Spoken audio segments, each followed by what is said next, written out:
growth mindset comes out of the work of Carol Dweck, who's a researcher at Stanford, and her life's work was about trying to understand what makes certain students fail and certain students succeed.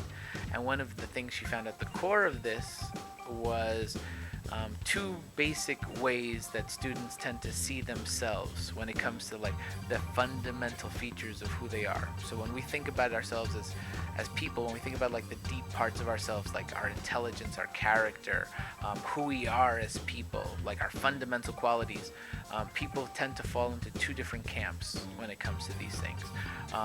And one is fixed mindset, and the way she describes fixed mindset, or those who have fixed mindsets, are people who view these qualities in themselves as more or less set. You more or less have like a set of characteristics and qualities, and you go through life, and sure, like you can kind of like tweak them a little, or like grow a little with them, or kind of get a little weaker with them, but they're more or less set. That there are set funny people in the world, set math people in the world, set athletes in the world, and they think about themselves in these same qualities according to certain labels, identity labels in the world.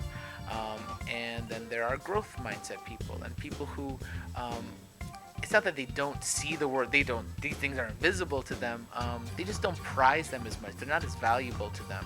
So when they think about themselves, they're not thinking about these like hard identity labels, or like set areas of like qualities or characteristics and traits and things.